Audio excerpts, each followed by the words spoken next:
Hello students, maths for class 7 exercise 1.1 question number 10। Question number 10 को चलिए solve करते हैं। इसमें दिया है कि अ water tank has step inside it. एक पानी की टंकी है, उसके अंदर सीढ़ी बनी हुई है। फिर क्या कहता है, monkey is sitting on the top most step. तो सबसे ऊपर जो है सीढ़ी पर जो है आपका मंकी बैठा हुआ है। इसके बाद क्या कहता है कि 9वें स्टेप पर जो है वाटर लेवल है। तो मान लेते हैं कि 9th लेवल है, 9वां स्टेप, और यहाँ पे जो है 9th स्टेप पर जो आपका क्या है, वाटर लेवल है। तो मैं यहाँ लिख देता हूँ कि 9th स्टेप है। कौन सा स्टेप है बेटा? 9th step.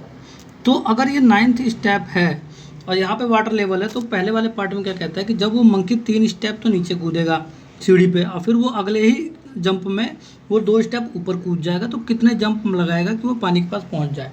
तो चलो पहले देखते हैं कितने जंप में मंकी पानी के पास पहुँचता है। तो ये पहले पार्ट को हम सोल्व करते हैं। ठीक है, पहले पार्ट में क्या कहता है कि जब वो पहले स्टेप पे, तो वो पहली सीढ़ी पे तो पहले से ही है वो, तो वो कह रहा है 3 स्टेप डाउन कूदेगा। तो इसका मतलब कौन सी सीढ़ी पे कूदेगा? पहली पे जब वो है तो दूसरी, तीसरी, चौथी, तो 3 स्टेप डाउन कूदेगा। तो इसका मतलब वो चौथी वाली सीढ़ी पे पहले कूदेगा। देखो एक बात बताओ, मान लो कि आपके पास ये 4 सीढ़ी हैं, 1 2 3 4। तो जब वो पहली सीढ़ी पे मंकी बैठा है तो वो कह रहा है 3 स्टेप डाउन है, तो पहला स्टेप, दूसरा स्टेप, तीसरा स्टेप, तो वो सीधे चौथी सीढ़ी पे आके कूदेगा। ठीक है, तो फर्स्ट वाले स्टेप में, फर्स्ट में वो कौन सी सीढ़ी पे आ जाएगा? चौथी सीढ़ी पे आ जाएगा। ठीक है ना, तो पहले जंप में फर्स्ट जंप पे 4th स्टेप पे आ जाएगा। ठीक है ना, यहाँ पे आपको लिखना है फर्स्ट जंप 4th स्टेप। ठीक है, तो मतलब चौथी सीढ़ी पे आ गया पहले जंप में। फिर जब जंप करेगा, जब वो सेकंड जंप करेगा, तो वो फिर क्या कहता है, वो 2 स्टेप अप चला जाता है। तो जब 2 स्टेप अप चला जाएगा तो वो सेकंड स्टेप पे आ जाएगा। सेकंड स्टेप मतलब कि दूसरी सीढ़ी पे। फिर थर्ड जंप पे देखते हैं क्या होता है। जब तीसरा जंप करेगा फिर वो 3 नीचे आ जाएगा, फिर वो 5 पे आ जाएगा। ठीक है ना, 5 स्टेप। अब फोर्थ जंप पे देखते हैं क्या होता है। फोर्थ जंप जब करेगा तो आपका फिर 2 ऊपर चला जाएगा, फिर वो किस पे चला जाएगा? थर्ड पे, था ना, थर्ड स्टेप, तीसरी सीढ़ी पे चला जाएगा। फिर 5वें जंप पे क्या करेगा वो फिर 3 नीचे आएगा। तो ये आ जाएगा बेटे 4 5 6, 3 स्टेप डाउन है ना ये, तो 2 3 4। ठीक है, तो तीसरे से फिर 4 5 6, छठे वाले पे आ जाएगा, 6th स्टेप पे। ठीक है ना, फिर वो 6th जंप पे वो क्या करेगा, फिर वो 2 ऊपर चला जाएगा, फिर 4th स्टेप पे आ जाएगा। फिर आपका जो है 7th जंप में वो फिर 3 स्टेप नीचे आ जाएगा, तो फिर 7 स्टेप पे आ जाएगा। ठीक है ना, फिर 8th जंप पे देख लेते हैं। 8th जंप पे वो क्या करेगा आपका, फिर 2 अप हो जाएगा, फिर वो 5 स्टेप पे आ जाएगा। और वो 9th जंप में वो क्या करेगा, फिर 3 नीचे आ जाएगा, तो 5 और 3 6 7 8th वाले पे आ जाएगा वो। ठीक है ना, तो वो 8th जो है स्टेप पर आ चुका है, वो 9th स्टेप पे उसको जाना है। फिर 10वें जंप पे क्या करेगा वो, फिर 2 ऊपर चला जाएगा, तो फिर वो किस पे चला जाएगा बेटे? 6th स्टेप पे। और 11th जंप पे जब वो 3 स्टेप नीचे आएगा, तो 6 और 3 कितना होता है? 9th। तो 9वें स्टेप पे वो पहुंच चुका है। कब? जब उसने 11वीं जंप लगाई। तो ध्यान से रखना बेटे, बिल्कुल भी कंफ्यूजन नहीं होना चाहिए आप लोगों के अंदर। ये वेरी इंपॉर्टेंट क्वेश्चन है एक्सरसाइज 1.1 का, जो मंकी से रिलेटेड क्वेश्चन है। ठीक है ना, मैं आपको एक बार और इसको क्लियर करा देता हूँ, जिससे कि आपको बिल्कुल प्रॉब्लम ना हो इस क्वेश्चन में। देखो क्या कहता है, पहला जो स्टेप है, ठीक है ना, जब वो पहले स्टेप पे मंकी बैठा हुआ है, ठीक है ना, सीढ़ी के सबसे ऊपर, तो जब वो पहला जंप लगाएगा तो वो 3 स्टेप नीचे आएगा। तो पहले को तो छोड़ दो ना, जिस पे बैठा हुआ है वो 3 स्टेप नीचे आ रहा है, तो इसका मतलब दूसरा स्टेप, तीसरा स्टेप छोड़ के वो सीधे चौथे स्टेप पे आ गया। ठीक है ना, 3 सीढ़ी नीचे। ठीक है ना, तो 1 1 2 और तीसरी सीढ़ी पे आ गया वो। ठीक है ना, 3 स्टेप डाउन कर रहा है वो। तो पहले को छोड़ के वो दूसरी, तीसरी छोड़ के चौथी पे सीधे आएगा। फिर 2 स्टेप अप है, तो फिर वो दूसरी पे चला जाएगा। ठीक है ना, फिर इसके बाद 3 स्टेप डाउन, फिर वो 5वीं पे आएगा, और फिर 2 स्टेप अप, फिर वो तीसरी पे चला जाएगा। फिर 3 स्टेप डाउन, फिर छठी पे आ जाएगा, फिर 2 स्टेप अप, फिर चौथी पे आ जाएगा। इस तरीके से करते करते हमने ये चेक करा कि 11वें स्टेप पे जाके वो 9वीं सीढ़ी पे आके रुका है। जो 9वीं सीढ़ी जो है, उसकी 9वीं जो स्टेप है, वो जो है आपका पानी वहाँ पे वो मिल जाएगा उसको। तो पानी कब मिला? जब उसने 11 जंप लगाए। ये जंप है, ये सारे जो है ना इधर, ये वैल्यू जो है सब जंप है। तो 11 जंप पे, ठीक है ना, 11 जंप में इसको जो है पानी मिला है 9वें स्टेप पे जाके। तो यह आपका आंसर हो जाएगा 11 जंप। ठीक है, फर्स्ट वाले में पूछना how many jump will he reach, तो आपको लिखना है monkey will he reach to water level in 11 jump. ठीक है ना, आपकी मर्जी, आप ऐसे भी लिख सकते हो, या आप ऐसे लिख दो कि monkey will reach at the water level in 11 jump. ठीक है, नेक्स्ट क्वेश्चन देखते हैं, इसी का सेकंड पार्ट को सोल्व करते हैं। ये फर्स्ट पार्ट है, इसको राइट डाउन कर लेना अपनी कॉपी पे वेरी अच्छे तरीके से एकदम। सेकंड पार्ट को देखते हैं। सेकंड पार्ट में क्या कहता है इसके कि आफ्टर ड्रिंकिंग वाटर, पानी पी लिया अब उसने पहुंच के, he wants to go back, अब वो दोबारा वापस जाना चाहता है। For this he jumps 4 step up and then jump 2 step down. अब क्या हो रहा है, अभी तक तो वो 3 सीढ़ी नीचे कूद रहा था और 2 सीढ़ी ऊपर चढ़ रहा था। अब सेकंड पार्ट में क्या कह रहा है कि अब वो 4 सीढ़ी तो ऊपर चढ़ेगा और 2 सीढ़ी नीचे आएगा। तो कह रहा है कि how many jump will he reach to the top step. तो अब कह रहा है कितने जंप में वापस पहुंच जाएगा ऊपर। तो चलो स्टार्ट करते हैं। हमको पता है कितने स्टेप हैं। अब मान लेते हैं कि नीचे नीचे 9वां स्टेप था, अब यहाँ पे ऊपर 9वां स्टेप है। ठीक है ना, 9th स्टेप, तो 9 स्टेप की तो सीढ़ी है, तो ये 9th स्टेप की सीढ़ी है। ठीक है ना। तो अब एक बात बताओ, इसमें कहता है जो पहला स्टेप है, जो पहला जंप है, फर्स्ट जंप, चलो फर्स्ट जंप करते हैं। तो जो हमारा फर्स्ट जंप है, फर्स्ट जंप पे वो कहाँ पहुंचेगा, सीधे वो 4 स्टेप नीचे जा रही है ना। तो मान लो 9वें स्टेप पे है, वो 9वें स्टेप पे बैठा है, तो वो 4 स्टेप ऊपर चढ़ रहा है। तो 9वें के बाद कौन कौन से स्टेप पे चढ़ेगा, मान लो ये 9वां स्टेप है, फिर 1 2 3 4, तो 9 के बाद सीधे कहाँ पहुँच जाएगा, यहाँ पे। तो 9वां स्टेप है ये, तो ये 8वां स्टेप हो जाएगा, ये 7वां, ये 6वां, ये 5वां। तो मतलब पहले ही जंप में वो क्या कर रहा है, वो सीधे 6ठे स्टेप पे चला जा रहा है। ठीक है ना। 9 के बाद देखो ये 9वां है मान लो, तो फिर 8वां 7वां 6ठा 5वां, 5वें पे चला जा रहा है वो, 5वीं सीढ़ी पे। ठीक है ना, 5वें स्टेप पे पहुंच जा रहा है वो, एक ही बार में 4 अप कर रहा है। देखो दे रखा है यहाँ पे, ये जंप 4 स्टेप अप। ठीक है ना। तो 9वें से जब 4 सीढ़ी ऊपर चढ़ेगा तो वो 8वां 7वां 6ठा 5वां, 5वें पे जाके चढ़ेगा। ठीक है। तो पहले इस जंप पे वो 5th स्टेप पे आ गया है, 5th स्टेप। ठीक है ना। अब दूसरी जंप पे क्या होगा, सेकंड पे, सेकंड जंप में क्या करेगा वो, सेकंड जंप में वो 2 स्टेप नीचे आ जाएगा, तो फिर वो तीसरे वाले पे आ जाएगा। देखो 5वें स्टेप पे आ गया ना। अब अच्छा वो तीसरे पे नहीं आने का, वो तो अब हमें नीचे से ऊपर जा रहे हैं ना, तो हम 7वें पे आ जाएंगे, फिर वो 7वें पे आ जाएगा। सेकंड जंप में वो 7वीं सीढ़ी पे आ जाएगा। फिर थर्ड जंप पे चेक करते हैं, थर्ड जंप पे वो कहाँ आ जाएगा बेटे, थर्ड जंप पे फिर वो 4 सीढ़ी ऊपर चढ़ेगा। तो 7वें से चौथे पे, 7वें मान लो ये 7वां है, 7वें के बाद फिर 6ठा 5वां 4था और तीसरे पे आके बैठेगा। फिर वो थर्ड स्टेप पे आ जाएगा। ठीक है ना, तीसरे जंप पे। फिर 4th जंप पे क्या हो जाएगा, चौथे जंप पे वो जो है आपका, अब क्या करेगा वो, फिर वो 2 नीचे आएगा, तो फिर वो 5वें सीढ़ी पे आ जाएगा। 3 से नीचे 2 हो जाएगा ना, तो फिर वो 5वीं सीढ़ी पे आ जाएगा। फिर एक बात बताओ, फिर 5th जंप में फिर वो 4 चढ़ेगा। ध्यान रखना, जब 5वें से जब वो 4 चढ़ेगा, मान लो सबसे नीचे वाला 5वां ही है, तो फिर चौथा, तीसरा, दूसरा और पहला वो फर्स्ट स्टेप पे आके बैठ जाएगा। देखा कितना इजी क्वेश्चन है। तो पहले स्टेप पर आके बैठ गया, इसका मतलब क्या हुआ, 5 ही जंप लगाया उसने। पहले जंप में सीधे 5वें पे चला गया, दूसरे जंप पे फिर 2 नीचे आ गया 7वें पे, फिर तीसरे पे चला गया, फिर चौथे में फिर 2 नीचे आया, और 5वें वाले में सीधे पहले स्टेप पे पहुंच गया जहाँ उसका वो टॉप है। ठीक है ना। तो 5 जंप आपका आ जाएगा क्या, 5 जंप। तो monkey take 5 jump to reach on the top. ठीक है ना। तो 5 जंप में जो है वो क्या कहते हैं, फर्स्ट स्टेप पे पहुंच गया। तो आपका आंसर हो जाएगा 5 जंप। ठीक है, ये हो गया आपका सेकंड वाले पार्ट का आंसर। थर्ड वाले पार्ट पे चलते हैं बेटे।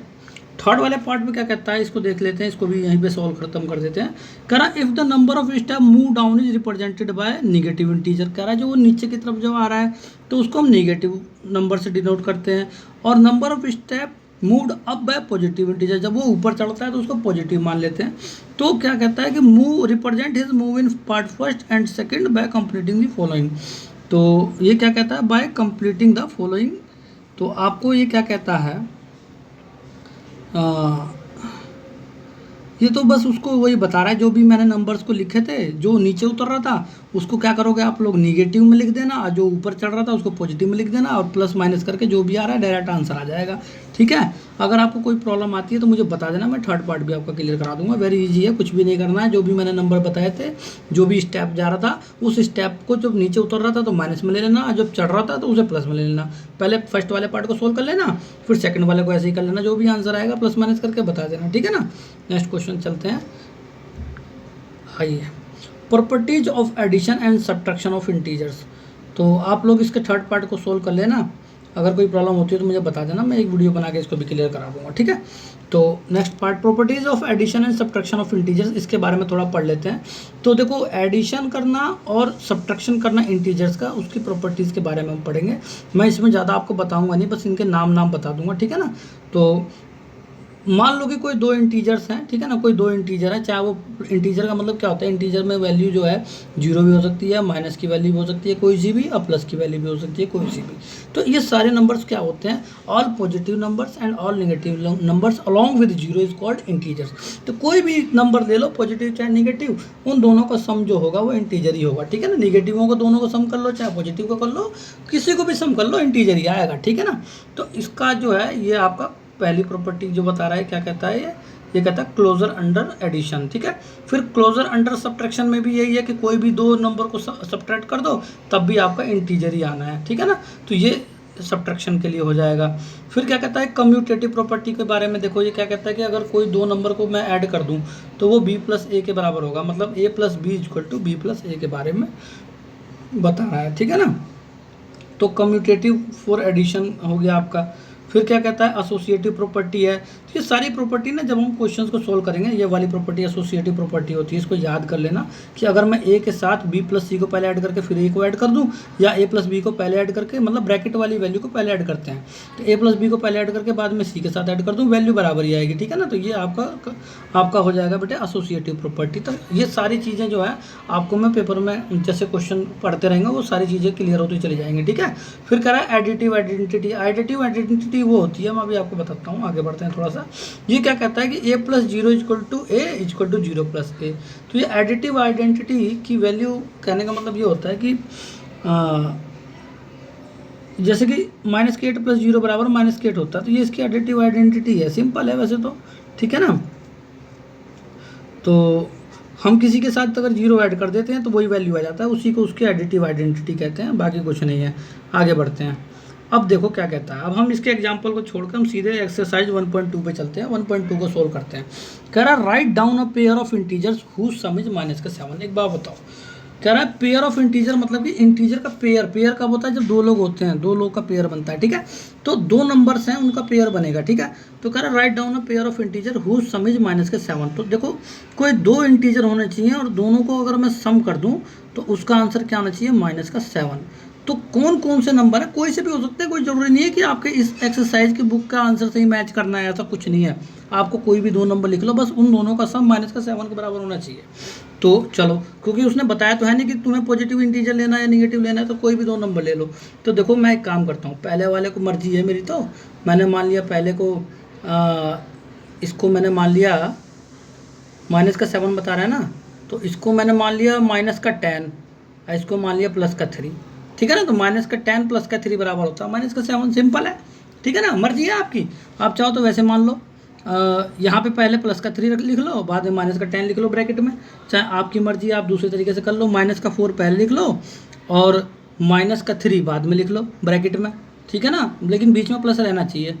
तो आपका जो है यहाँ पे -7 आना चाहिए बस। तो आपको नंबर अपने हिसाब से लिख लो, आपको पता है ये चीज़ें आपको याद होनी चाहिए बेटे। अगर आप लोग पढ़ रहे हो तो ये प्लस माइनस का पता रहना चाहिए कि -10 + 3 बराबर क्या होता है। ये सारी चीज़ें जो हैं, अगर किसी को भी कोई प्रॉब्लम हो तो मुझे बता देना, एक आध कमेंट कर दोगे ना तो मैं समझ जाऊंगा कि आप लोगों को प्रॉब्लम है। मैं इससे रिलेटेड पूरा एक वीडियो ही बना दूंगा कि प्लस माइनस में क्या होता है, कोई कन्फ्यूजन हो तो मुझे क्लियर करा दूंगा मैं आपका। तो अब एक बात बताओ, ये क्या कहता है, डिफरेंस इज -10। एक बात बताओ, कह रहा है डिफरेंस जो है दो पेयर का डिफरेंस जो है वो -10 के बराबर है, ठीक है ना। तो दो पेयर मान लीजिए, एक पेयर ये है और एक पेयर ये है, दोनों का डिफरेंस मान लो ये मैंने कर दिया। इसकी वैल्यू कितनी होनी चाहिए, -10 होनी चाहिए। तो कौन कौन सी वैल्यू मैं लिखूं कि यहाँ पे -10 आ जाए। तो देखो डिफरेंस माइनस तो मैंने लगा ही दिया ना। तो एक काम करते हैं, मान लो यहाँ पे मैंने लिख लिया, यहाँ लिख लिया 10, ठीक है, ठीक है। यहाँ लिख लिया मैंने 10 और यहाँ पे लिख दिया मैंने माइनस लगा रखा है ना मैंने, यहाँ मैंने 20 लिख दिया। तो देखो 10 में से 20 माइनस होगा ना, तो -10 आ जाएगा। कहने का मतलब देखो 20 पे बड़ी डिजिट है, उसके आगे माइनस से माइनस लगा दिया, और बड़ी डिजिट में से छोटी डिजिट माइनस कर दूंगा, 20 में से 10 तो 10 आ जाएगा। तो इस तरीके से मैंने आपको समझाया था, उसी तरीके से मैंने दोबारा बता दिया। तो ये आपका आंसर आ जाएगा। तो अपनी मर्जी से कोई से भी नंबर ले लो, -10 आना चाहिए, आपकी मर्जी है। यहाँ एक काम करो, यहाँ पे यहाँ पे 7 लिख दो माइनस का, और यहाँ पे माइनस का 3 लिख दो। पहले वाले में माइनस का 7 लिख दो और लास्ट वाले में माइनस का 3 लिख दो, है ना। नहीं, प्लस का 3 लिखना पड़ेगा क्योंकि ये माइनस का 3 अपने आप बन जाएगा। फिर देखो मान लो, देखो इसका दूसरा पार्ट बताता हूँ। ये फर्स्ट मेथड है, सेकंड मेथड देखो इसी बी वाले पार्ट का, इसका बी वाले पार्ट का माइनस का 10 बनाना है ना, लो माइनस का 10 ही बना रहा हूँ मैं। तो कोई जरूरी नहीं है कि बुक के आंसर से मैच करना चाहिए, कोई जरूरी नहीं है। देखो दोनों का डिफरेंस ये माइनस ही रहना चाहिए बीच में, क्योंकि डिफरेंस की बात कर रहा है वो, तो इनके बीच में ये तो माइनस जरूरी है। भले ही बाद में नंबर तुम कोई सा भी ले लो। तो देखो माइनस का 10 बनाना है, मान लो मैंने यहाँ पे माइनस का 7 ले लिया, तो यहाँ पे क्या होना चाहिए कि माइनस का 10 बन जाए, तो यहाँ पे 3 ले लो, तो माइनस का 3 अपने आप ही हो जाएगा ये, ठीक है ना। तो माइनस का 7 और माइनस का 3 क्या हो जाएगा, दोनों माइनस है तो माइनस लगा देंगे और दोनों वैल्यू को ऐड कर देंगे, तो आपको माइनस का 10 हो जाएगा। तो कोई सा भी, ये भी सही है और ये भी सही है, कोई सा भी कर लो, आपके ऊपर डिपेंड करता है, कोई ज़रूरी नहीं है कि बुक के आंसर मैच कर जाए, ठीक है। अब चलो नेक्स्ट सी वाला पार्ट को चेक करते हैं, इसको राइट डाउन कर लेना अपनी कॉपी पर, देखते हैं। सी वाले में क्या कहता है कि सम इज 0। भाई देखो कोई दो नंबर हैं, पहला है और दूसरा, और दोनों का सम जो है क्या आना चाहिए आपका, 0 आना चाहिए। तो बताओ क्या करोगे, क्या लिखोगे कि 0 आ जाए। लो, एक को मैंने मान लिया माइनस के 5 और एक को मान लिया प्लस का 5, अरे प्लस का 5, ये 5 है बेटा ध्यान रखना। तो माइनस के 5 प्लस के 5 बराबर 0, मर्जी है, माइनस के 1 प्लस का 1 मान लो, चाहे प्लस का 1 माइनस का 1 मान लो, चलो ऐसा कर लो, आपकी मर्जी है, कोई दिक्कत नहीं है। मान लो ये 2 है और यहाँ पे माइनस का 2 लिख लो, बट ब्रैकेट में लिखना, क्यों, क्योंकि ये प्लस के साथ माइनस जो है ऐसे बिना ब्रैकेट के नहीं आ सकता, ठीक है ना। तो 2 और माइनस का 2 बराबर क्या हो जाएगा आपका 0। तो ये मैंने 2 एग्जांपल बता दिए एक ही साथ ही, तो ये सी वाला पार्ट भी आपका फर्स्ट का खत्म हो गया, क्लियर हो गया। अब आगे बढ़ते हैं सेकंड क्वेश्चन पे।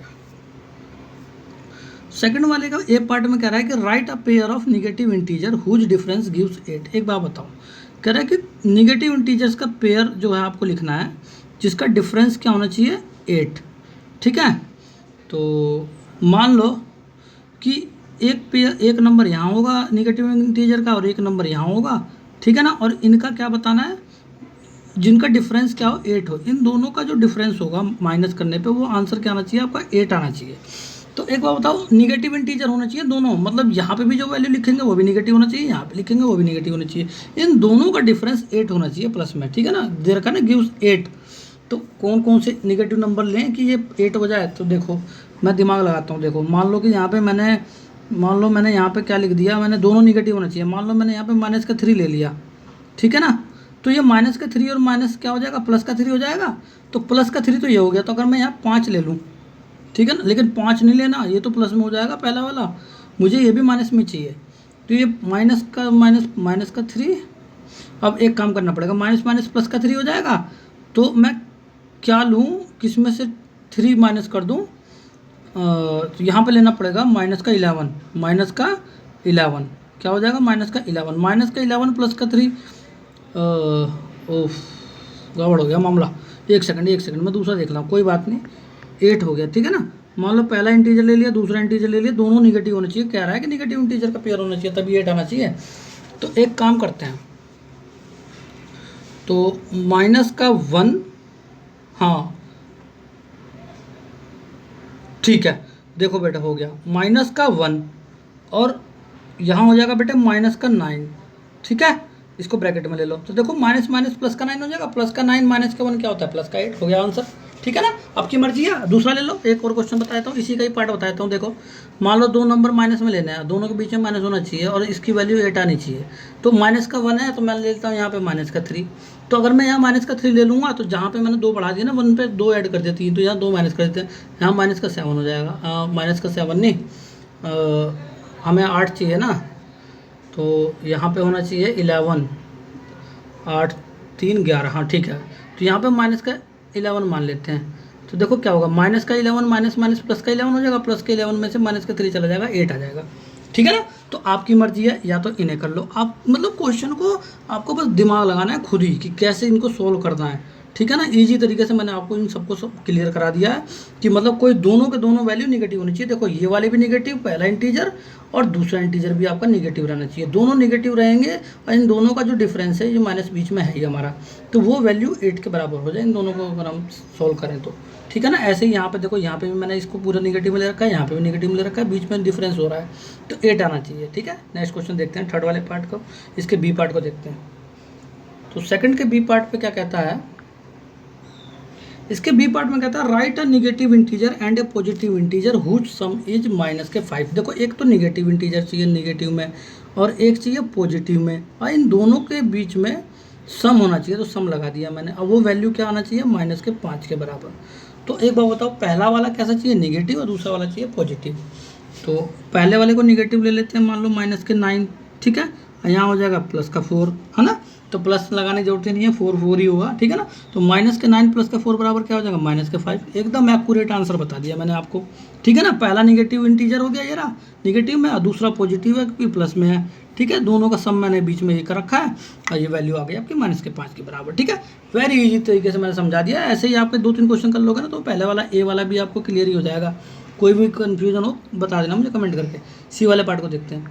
सी वाले पार्ट में क्या कहता है कि write a negative integer and a positive integer, मतलब पहला इंटीजर कैसा होना चाहिए, नेगेटिव, और दूसरा इंटीजर पॉजिटिव। और फिर क्या कहता है कि जिनका डिफरेंस, तो डिफरेंस है तो बीच में माइनस लगा लो, है ना, इज -3, ये -3 होना चाहिए, देख लो। तो अब एक बात बताओ, पहला कौन सा इंटीजर चाहिए, नेगेटिव, और दूसरा पॉजिटिव।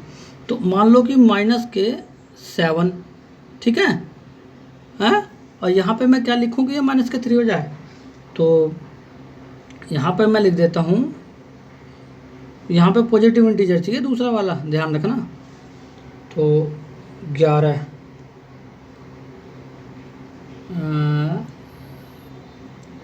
ये हो जाएगा, पॉजिटिव चाहिए भाई। तो अच्छा एक काम करते हैं, रुक जाओ। यहाँ पे -1 मान लो, क्या मान लो, -1, और यहाँ मान लो यहाँ पे पहला वाला निगेटिव चाहिए था, निगेटिव मान लिया, दूसरे वाले को क्या चाहिए था, पॉजिटिव, और यहाँ पे 2 मान लो, ठीक है ना। इसके आगे मैंने कोई साइन नहीं लगाया, प्लस में है ये, ठीक है। तो देखो ये दोनों का डिफरेंस कर रहा था, डिफरेंस का साइन मैंने लगा ही रखा है। तो -1 -2 बराबर क्या हो गया, -3। सिंपल हो गया, नहीं हो गया, ब्रैकेट हट जाएगा, -2 ही हो जाएगा। तो अच्छा कोई और नंबर बताया तो कोई बात नहीं, अगर आपको कन्फ्यूजन हो रही है तो मैं दूसरा बताता हूँ। मान लो 2 नंबर है, ठीक है, इनके बीच का डिफरेंस जो है -3 होना चाहिए, और पहला नंबर जो है माइनस में होना चाहिए। मैंने मान लिया चलो कि ये माइनस का 7 है, ठीक है, और दूसरा नंबर हमें प्लस में चाहिए। तो ये क्या करना पड़ेगा, मुझे यहाँ प्लस में नंबर चाहिए। तो मैं कौन सा नंबर लूँ कि -3 हो जाए। तो